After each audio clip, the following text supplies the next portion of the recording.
Nous vous invitons à vous abonner si ce n'est pas encore fait, à activer la cloche pour être au courant de nos prochaines vidéos, à nous suivre sur nos réseaux Facebook et Instagram adventiste.mq.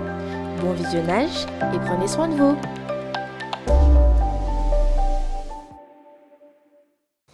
Voilà, j'ai un réel plaisir de nous retrouver pour ce moment qui est le mercredi soir où en général on passe un petit moment de prière ensemble, que ce soit à la maison, que ce soit à l'église, que ce soit en petit groupe, mais nous avons ce petit moment, on va dire, quasiment une heure nous prenons pour ce moment de prière. Et ce soir, j'aimerais vous présenter un sujet justement sur la prière, mais juste avant, on va prions ensemble pour pouvoir ouvrir la parole de Dieu.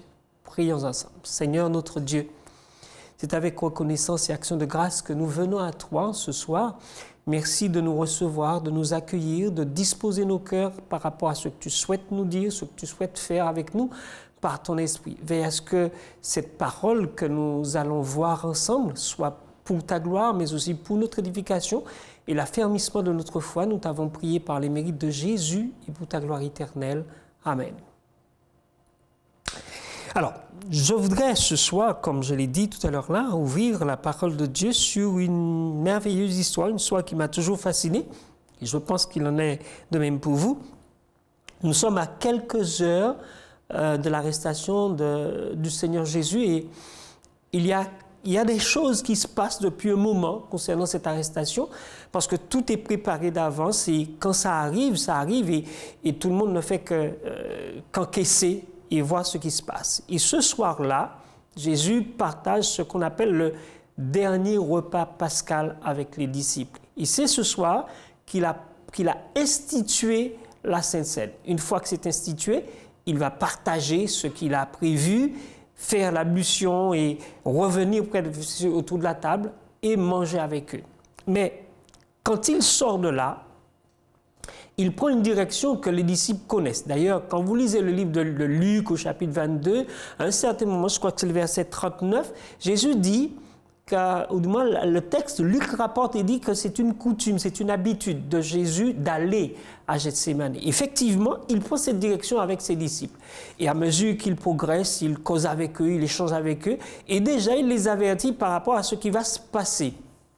Il arrive un certain moment où les disciples eux-mêmes se sont préparés à cette situation, mais pas spirituellement, physiquement et effectivement, quand on les observe dans la manière dont ils font, ils sont prêts physiquement à faire face à toutes ces personnes qui risquent d'agresser leur ami Jésus, leur frère Jésus, leur rabbi. Et c'est l'expression qu'ils utilisent souvent, rabbi. Et tandis que Jésus avance avec eux, il y a un qui dit, Seigneur, nous avons deux épées. C'est dire que ce sont des hommes qui sont prêts à couper des têtes, en tous les cas, se défendre physiquement, alors que Jésus a pris le chemin de la prière. Et tandis qu'ils disent ça, Jésus, en quelque part, les arrête. Il dit, c'en est assez. Et selon ma lecture des choses, quand ils disent ça, on a l'impression que quand Jésus dit c'en est assez, pour eux, c'est les deux épées suffisent. Mais ce n'est pas ce dont Jésus disait. Jésus leur faisait comprendre que ce n'est pas le moment de se bagarrer physiquement. Au contraire, c'est le moment où on va se retrouver pour la prière. Parce que le chemin où Jésus s'en va là, c'est pour la prière, à Gethsémani. Et les disciples le savent, c'est là qu'il a toujours passé d'agréables moments de prière avec eux. Et quand vous prenez Matthieu chapitre 26, au verset 30, la Bible dit après le service de Sainte Seine, après avoir institué la Sainte Seine, la Bible dit après avoir chanté les cantiques, ils se rendirent à la montagne des Oliviers. Et dès qu'ils prennent cette voie-là, ils savent qu'en fait Jésus va prier. Et on lit au verset 35, Pierre lui répondit, quand il me faudra mourir avec toi, je ne te renierai pas. Et tous les disciples dirent la même chose, parce que Jésus a dit à Pierre, écoute, avant que le coq ne chante 2 fois, 3 fois, tu m'auras renié. 3 fois, 2 fois et 3 fois, tu m'auras renié. Et donc, ils suivent Jésus et c'est la raison pour laquelle il donne cette réponse au verset 35. Et quand vous arrivez au verset 36, voici ce qui se passe. Là-dessus, Jésus alla avec eux dans un lieu appelé Gethsémani. Et il dit aux disciples, asseyez-vous ici pendant que je m'éloignerai pour prier. Il prit avec lui Pierre et les deux fils de Zébédée et il commença à éprouver de la tristesse et des angoisses. Il leur dit alors, « Mon âme est triste jusqu'à la mort. Restez ici et veillez avec moi. » Puis, ayant fait quelques pas en avant, il se jeta, et là c'est Jésus, se jeta sur sa face et pria ainsi, « Mon Père, s'il est possible que cette coupe s'éloigne de moi. Toutefois, non pas ce que je veux, mais ce que tu veux. » Il vint vers les disciples qu'il trouva endormis et il dit à Pierre, « Vous n'avez pu donc veiller avec moi 1 heure? Veillez et priez afin que vous ne tombiez pas dans la tentation. L'esprit est bien disposé, mais la chair est faible. » Il s'éloigna une seconde fois et pria ainsi, « Mon Père, s'il est possible que cette coupe s'éloigne de moi, sans que je la boive, que ta volonté soit faite. » Il revint, il les trouva encore endormis, car leurs yeux étaient appesantis. Il les quitta. Et s'éloignant, il pria pour la 3e fois, répétant les mêmes paroles. Puis, il alla vers ses disciples et leur dit, « Vous dormez maintenant et vous vous reposez. Voici l'heure est proche et le Fils de l'homme est livré aux mains des pécheurs. Levez-vous, allons. Voici celui qui se livre, me livre sa poche. » Et donc, voici l'histoire où Jésus se rend à Gethsémanée. Et quand il arrive à Gethsémanée, j'ai trouvé ça extraordinaire, Jésus va placer à l'entrée de ce jardin 8 hommes, puisqu'il va partir avec 3 autres. Il place 8 hommes, et ces hommes-là, normalement, ils doivent en quelque part garder l'entrée. Mais comme ils savent que Jésus arrive à Gethsémanée, et ce qui va se passer là, c'est la prière, cela voudrait dire que ces 8 premiers hommes ont pour mission, en quelque part, puisqu'ils sont 8, ils peuvent prier eux aussi, en quelque part, soit se mettre 2 à 2, ou alors seuls, et peut-être même 2 fois 3 et un groupe de 2. Mais si on suit la suite de l'histoire, on va se rendre compte à l'évidence que ces hommes-là, ils n'ont pas prié. Et donc, si on continue, et c'est l'entrée qui est gardée, on ira un petit peu plus loin, on voit qu'il y a 3 autres hommes qui sont partis, en tous les cas, il les a pris avec eux, et quand il arrive un petit peu plus loin de l'entrée, il leur dit, restez ici, moi je m'éloigne. Mais avant de partir, ou avant de s'éloigner d'eux, il leur dit au verset 38, mon âme est triste jusqu'à la mort, restez ici et veillez avec moi. En principe, veiller, ce n'est pas seulement rester les yeux ouverts. Veiller et prier, les disciples le savent. Logiquement, quand Jésus leur dit ça, ils devraient soit chacun dans son coin se mettre à genoux et prier pour Jésus, pour eux-mêmes, pour faire face à la situation qui est à venir. Mais je peux les comprendre, et ça nous arrive à tous, ils vont s'endormir. Et quand ils s'endorment, ils ne sont pas seulement assoupis, quelqu'un peut s'assoupir, et comme on dit chez nous, pêcher des lambis, mais ils ne vont pas pêcher des lambis, ils ne vont pas simplement s'assoupir, ils vont s'endormir. Et permettez-moi l'expression, ils vont même ronfler. À tel point que lorsque Jésus sort dans la première heure de prière, ils ne sont pas dans l'état de recevoir Jésus parce qu'ils sont somnolents et ils sont dans l'incapacité effectivement de s'adresser à Jésus. Trop fatigués pour prier. Et je crois que ça arrive à beaucoup de personnes qui partent et qui ont l'intention d'aller prier. Et parfois même à genoux, ils s'endorment. Les genoux au sol en train de dormir au lieu de prier. Mes amis, Jésus avait préparé les choses. 8 hommes à l'entrée, 3 autres un peu plus loin, et lui-même tout seul. Donc, en quelque part, il a préparé l'agression qui viendrait. Et il leur avait dit cela, veillez et priez pour que vous ne tombiez pas en tentation. Malheureusement, ces hommes n'ont pas pris ça au sérieux. Ils étaient plus prêts à se battre. Et c'est un peu comme lorsque Jésus traverse Samarie, et que les gens refusent de loger Jésus. Et qu'est-ce que 2 d'entre eux vont dire plutôt, ils vont dire, est-ce que tu voudrais qu'on fasse descendre le feu du ciel sur eux? Et à ce stade-là, Jésus leur dit, vous ne savez pas de quel esprit vous êtes animés. Et quand ils vont dans le jardin d'Éden, dans le jardin de Gethsémanée, ils sont dans le même état d'esprit. Ils sont prêts à passer aux mains. Mais lui, Jésus, veut d'une ambiance spirituelle, en dépit de ce qu'il sait qui va lui arriver. Et souvent, c'est comme cela. Nous voulons prier, mais nous allons avec tellement de choses lourdes dans notre esprit que nous ne parvenons pas à entrer dans cette communion. Jésus sait ce qui les attend, il sait ce qu'il attend, et c'est pour ça qu'il leur dit, allons, on va se mettre en prière, on va se préparer spirituellement. Mais eux, c'est le côté physique. Et quand on observe la situation et qu'on écoute Jésus parler, en dépit du fait qu'il dit « Père, s'il est possible que cette coupe s'éloigne de moi », Jésus dit au verset 39 « Toutefois, non pas ce que je veux, mais ce que tu veux. » Il savait pourquoi il était venu. D'ailleurs, dans le livre de Jean, au chapitre 12, il y a une phrase très claire, très nette de Jésus qui montre bien qu'il savait pourquoi il était là.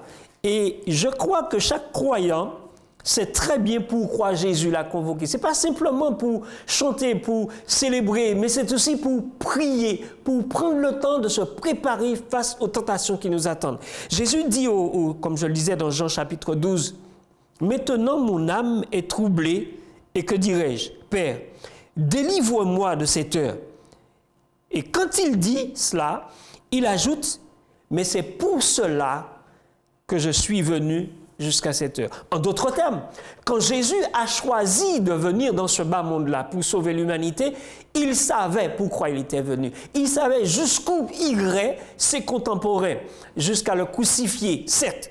Mais derrière cette crucifixion-là, il s'agissait du salut éternel de l'humanité entière. Pas de quelques hommes, mais de l'humanité entière. En d'autres termes, Jésus était d'accord pour non seulement se mouiller, mais aller jusqu'à perdre sa vie, donner sa vie. Et l'expression qu'il a utilisée dans la version grecque, a déposé sa vie pour pouvoir sauver les êtres humains qui accepteraient de croire en lui. Et donc, Jésus n'est pas surpris par ce qui se passe. C'est pour ça qu'il dit, c'est pour cela que je suis venu jusqu'à cette heure. Mais les disciples n'étaient pas venus pour ça. Les disciples n'ont jamais eu dans la tête un projet de salut. Pour eux, c'est un roi qui est venu et qui va ramener l'ordre et la sérénité dans leur pays. Mais lui, Jésus, ce n'est pas dans le pays, c'est dans le cœur des êtres humains qu'il est venu ramener la sérénité, la paix, la tranquillité. Et donc ce Jésus-là n'est pas le Jésus qu'il faut, mais ils le suivent. Et ce Jésus-là veut d'une ambiance spirituelle, pas religieux. Car tous les hommes, je crois l'avoir dit une fois, tous les hommes sont religieux. Et quel que soit ce que l'être humain adore, c'est un religieux. Mais il n'est pas spirituel, il n'est pas né d'en haut. Nous avons besoin de naître d'en haut. Et c'est dans cette atmosphère-là que Jésus a voulu introduire ses camarades de travail. Et il va continuer en disant, et là, je vais reprendre un peu au verset 40, il va vers les disciples, il les trouve endormis, et il leur dit, et notamment à Pierre qui était le meneur, « Vous n'avez donc pu veiller 1 heure avec moi ?» Et Jésus prend soin de dire, « Veillez et priez, afin que vous ne tombiez pas dans la tentation. L'esprit est bien disposé, mais la chair est faible. » Et ainsi de suite. Vous observez, Jésus demande à ce que cette coupe soit éloignée, tout en disant, c'est pour cela que je suis venu. Et je voudrais m'arrêter quelques minutes à ce niveau-là. Pourquoi? Parce que très souvent, dans de grosses difficultés, nous sommes. Et parfois, impossibles, nous sommes. Et on se dit que, d'ailleurs, plus d'une fois je l'ai entendu, la prière ne va pas me tirer de là. C'est vrai que la prière, aussi fervent qu'on puisse être, ne peut pas modifier la volonté de Dieu à notre égard. On a plusieurs hommes qui ont fait l'expérience. Si on prend le cas de Moïse, Moïse a été le conducteur le plus sage d'Israël. Mais quand il a fallu entrer en Canaan, Dieu lui a dit non, tu ne vas pas y entrer. Il a insisté, Dieu lui a dit non, tu ne vas pas y entrer. Et à tel point que Dieu lui a dit, écoute, arrête avec ça. Cette affaire, elle est réglée. Tu n'entreras pas. Moïse a insisté, ça veut dire qu'il a pris le temps de prier. Et ce n'est pas le premier. Je prends le cas de Job. Job était un homme intègre, droit. Et Job, quand il perd tout, il dit l'Éternel a donné, l'Éternel a repris. Et pourtant, c'était un homme fervent dans sa prière. Chaque fois que ses enfants revenaient à la maison, il faisait des sacrifices pour chacun d'eux. Donc, c'est pour vous montrer que dans la volonté de Dieu à notre égard reste sa volonté. Et aucune fervente prière ne peut modifier ce que Dieu a décidé pour nous. Si on doit passer par une épreuve, on y passera. Et Moïse a dû céder le passage à Dieu. Il est descendu de la poussière. C'est vrai qu'il a été ressuscité plus tard. Quand vous lisez le livre de Jude, avant le livre de l'Apocalypse, Jésus l'a ressuscité et l'a élevé jusqu'à son trône. Job, lui, a retrouvé sa situation encore beaucoup plus florissante avant la dure et difficile épreuve. Mais retenons une chose, Jésus dit, c'est pour cette heure que je suis venu. Et donc, quelle que soit l'épreuve qui pourrait être dans notre vie, Dieu a permis à cette épreuve dans notre vie d'y arriver. C'est parce que nous avons quelque chose à apprendre. Et Job va apprendre durant sa difficile épreuve. Et il va s'en sortir plus fort parce qu'il a dit, j'avais entendu parler, mais Seigneur, je te connais maintenant, je sais qui tu es. Et c'est ce dont nous avons besoin pour avoir la vie, savoir qui est Dieu. Parce que souvent, nous fréquentons Dieu par intérêt, nous fréquentons Dieu parce qu'il a quelque chose dans la main à prendre. Mais ce n'est pas ce dont la Bible dit. La vie éternelle, c'est qu'ils te connaissent. Dans Jean chapitre 17, le verset 3, j'aime à le lire directement. Pourquoi? Parce que parfois, on dit des choses et puis on se dit, mais où est-ce que ça se trouve? Jésus dit dans la prière sacerdotale, « Or, la vie éternelle, c'est qu'ils te connaissent, toi, le seul vrai Dieu et celui que tu as envoyé. » La vie éternelle, ce n'est pas le fait de prendre ce qu'il y a dans la main de Jésus.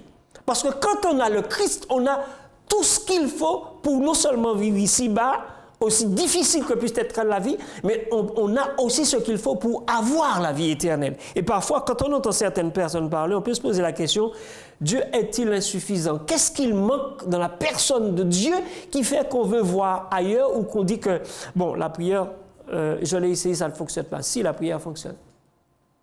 Si la prière fonctionne. La preuve. Ce Jésus-là qu'on a vu dans Matthieu chapitre 26, non seulement il s'est laissé arrêter, non seulement il a accepté de comparaître, d'être crucifié, mais comme il l'avait annoncé, il est ressuscité.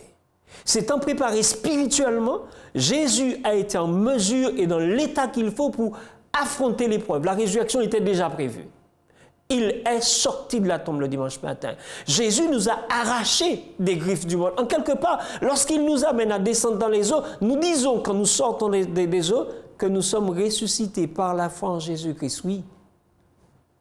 Quand on prend le pas à la suite de Jésus, on est une nouvelle personne. Des épreuves, il y en aura. Des difficultés, il y en aura. Il y en a toujours eu. Mais nous les abordons autrement. Parce que ressuscité avec le Christ, nous ne faisons plus corps avec ce bas monde. Nous faisons corps avec Dieu. Et c'est dans cette même prière sacerdotale, Jésus l'a dit, « Moi en eux et toi en moi, afin qu'ils soient parfaitement un. » Et quand il nous donne sa gloire, c'est pour être un entre nous dans la prière, mais aussi dans l'œuvre. Et donc ce Jésus-là, non seulement il fait de nous un dans une habitation bien coordonnée par son esprit, mais dans une habitation de lui en nous et nous en lui. Et c'est pour ça que Jésus insiste en disant, je leur ai donné la gloire que tu m'as donnée afin qu'ils soient un comme nous sommes un, moi en eux et toi en moi. La synchronisation qui doit se faire non seulement entre les croyants, mais aussi entre les croyants et Dieu. Et la meilleure façon de réaliser cette synchronisation, c'est par la prière, par l'étude des Saintes Écritures et l'obéissance. L'obéissance, Jésus l'a dit, si vous m'aimez, gardez mes commandements. On ne peut pas aimer quelqu'un parce qu'il nous donne des choses seulement. On doit l'aimer parce qu'on le connaît, parce que lui, il nous connaît. Et si nous voulons vivre la vie éternelle qui se trouve en Jésus-Christ, nous devons connaître Dieu, nous devons connaître Jésus. Ne pas nous intéresser seulement dans ce qu'il a dans la main. Parce qu'en fait, ça fait de nous des croyants égoïstes, des croyants qui marchent avec Dieu par intérêt, des croyants qui voient la carotte un peu, vous êtes assis sur le dos du cheval, de l'âne, et vous mettez devant lui sur une perche une carotte, et l'âne avance dans l'intention de manger la carotte, mais comme à mesure qu'il avance, vous aussi avancez avec lui, il ne mange jamais la carotte. J'ai dit une fois que parfois, beaucoup de croyants font du lèche-vitrine, parce qu'ils regardent le salut, mais ils ne s'engagent pas véritablement avec le Christ. Ils ne cherchent pas à connaître Dieu. Ils ne cherchent pas à connaître Jésus. Ce qui les intéresse, c'est la vie éternelle, pas Dieu. Nous avons besoin d'aimer Dieu. Pas parce qu'il donne la vie éternelle, mais parce que ce qu'il est plutôt. Nous avons besoin de connaître Dieu par ce qu'il est, pour ce qu'il est, et besoin de l'aimer pour cela, pas parce qu'il nous donne un pain, non. Nous avons besoin de sortir de notre égoïsme, de notre fréquentation de Dieu. Nous avons besoin de connaître Dieu pour ce qu'il est pour nous, certes, mais pour ce qu'il nous donne d'être pour les autres. Et la vie, trop souvent, nous avons fréquenté Dieu parce qu'il a promis la vie éternelle, parce qu'il a promis de nous mettre sur la mer de verre en sa présence. Le sacrifice de Jésus, c'était pour nous permettre d'entrer dans cette communion avec lui, avec le Père, d'entrer dans cette communion entre nous, avec nous, pas seulement dans la réconciliation, mais dans la vie commune. Et dans la vie commune, nous sommes tous venus sur la terre pour une chose. Certes, nous préparer pour l'éternité, mais partager cela. Et tandis que nous abordons un autre quadriennat avec une autre équipe, nous avons une mission, celle de transmettre l'évangile éternel. Pas seulement la connaissance des Saintes Écritures, mais comme l'a dit Jésus à la femme samaritaine, devenir une source de vie éternelle pour les autres. Parce que celui chez qui Dieu demeure et en qui il demeure devient une source de vie éternelle, devient quelque chose qui est bon pour le salut de l'autre. Chers amis, le meilleur endroit et la meilleure façon dont on se prépare à cela, c'est dans la prière. La prière, certes, seule, la prière personnelle, mais aussi la prière commune. Et ce sont les disciples n'ont pas pu faire. Les 8, ils n'ont pas pu se mettre 2 à 2 pour prier. Les 3 autres n'ont pas pu se mettre ensemble dans le trio de la prière. Ils n'ont pas pu le faire. Jésus a été le seul à prier ce soir-là. Je crois que le temps est plus que venu. Et comme diraient les grandes personnes, temps est chi. Nous, Yves Jardin, Papa Étienne, nous sommes arrivés à l'extrémité des choses de ce monde. Il n'y a plus rien à espérer. Et par contre, dans le climat spirituel que Jésus a amené au milieu de nous, il y a quelque chose après laquelle nous devons courir obligatoirement. Notre objectif, connaître Dieu et l'aimer parce que nous le connaissons, parce qu'il nous a aimés le premier. Il nous a donné ce qu'il faut pour l'aimer. Et j'insiste sur le côté connaître Dieu parce que trop souvent, nous avons fréquenté Dieu exactement comme les disciples, par intérêt. Judas, c'est la bourse qui l'intéressait. Les disciples, c'était rétablir le royaume d'Israël. Dieu a tout rétabli maintenant. Dieu a tout rétabli. Dieu a mis en place le royaume éternel.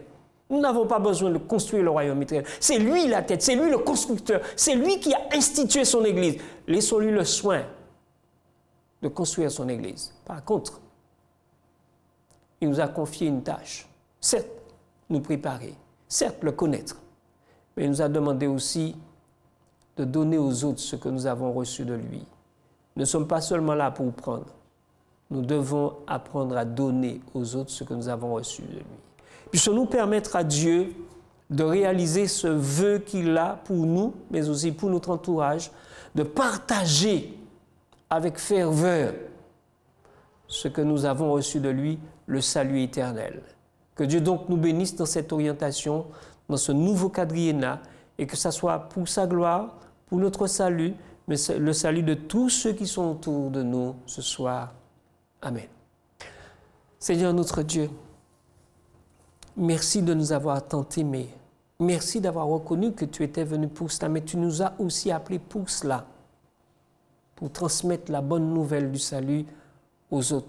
Puisses-tu permettre que notre cœur, notre traite tout entier, soit dans cette dynamique, Seigneur, parce que nous savons que nous avons atteint les limites du temps que tu nous as accordé pour être prêts à te recevoir. Puisses-tu permettre que dans nos cœurs, ton esprit trouve les dispositions et les bonnes pour réaliser ton vœu en nous, faire de nous ton habitation, mais faire de nous des gens qui sont totalement unis à toi, qui te connaissent dans un service digne de ton nom.